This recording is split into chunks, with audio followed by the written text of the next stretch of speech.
Hi and welcome to Den's Shed.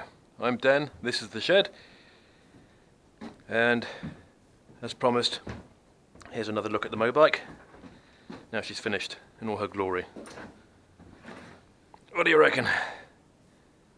I'm very pleased with it. Not a lot to say really. You saw the surgery it went through, here's the end result. Just as I wanted. Looks sort of like a 21st century BMX. What do you reckon? Beats a grifter anyway, any day. Right, now you can see where I've hacked away at the shaft drive unit, revealing the disc on both sides. One, it makes it lighter. Two, I think it looks an awful lot better. You can see the caliper and everything else. It looks more like it's the RC30 look rather than the GS1000 look. I think it looks really swish. Crossbar looks pretty good too, so you hardly notice it isn't welded, but it doesn't really matter. Yeah, if you squint you miss it anyway. So there we have it. So what have we done really? Just cut the bits off we don't want. Inflatable tyre conversion, disc brake on the front, crossbar, and some actual BMX bars, but they're extended, bigger versions, which fit it very nicely. All in all, turned out rather well. The tyres are 2.125.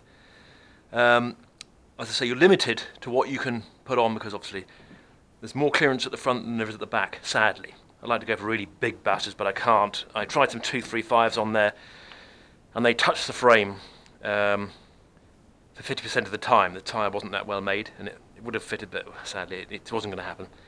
And I shaved the knobbles off slightly with the Surform, it wrecked a nice tyre, because it simply wouldn't work. As you can see there, at 2.125 we've got a small gap, don't know if you can see that. You could go bigger, but there's not much between, in 24-inch tyres, they go from 1.75 to 2-inch up to about 2.5, and that's just too big. There's nothing in between really.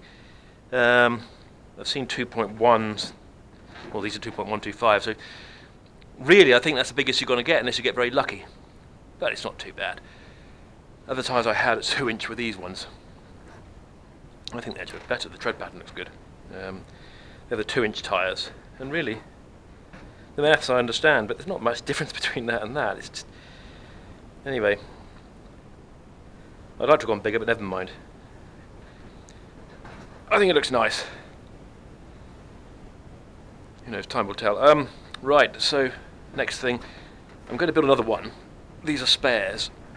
I've got another set of wheels here. What I'm going to try and do, I'll let you know how it comes out.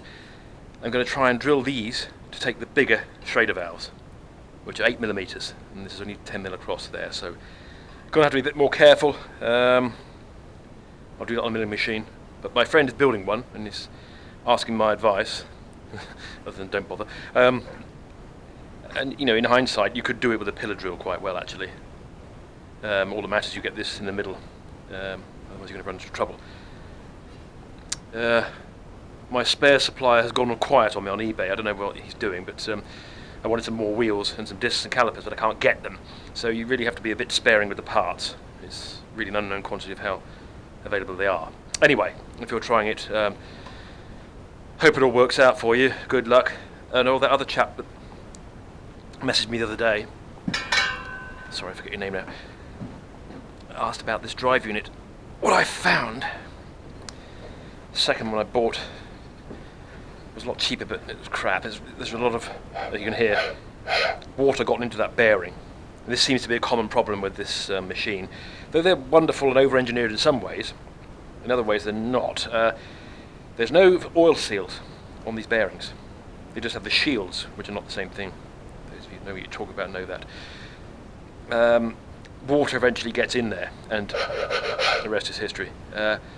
So I'm going to get hold of the bearing boys and get a new bearing for there.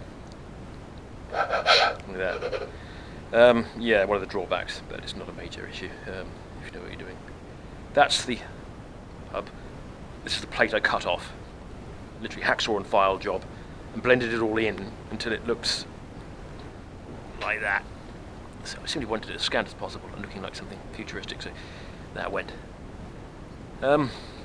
yeah, somebody asked me how that came off, and I actually forgot. Just these 5 bolts here. This comes out. There's 2 bolts hiding behind here, which somebody reminded me of, and then this comes off. So that comes out as a unit. It's quite simple, really. It's just a bit of a puzzle. So there we have it, the Mobike. I'm very pleased. I think it looks fantastic. If you're building one, good luck, and if you have any problems, if I could help, I'll be glad to.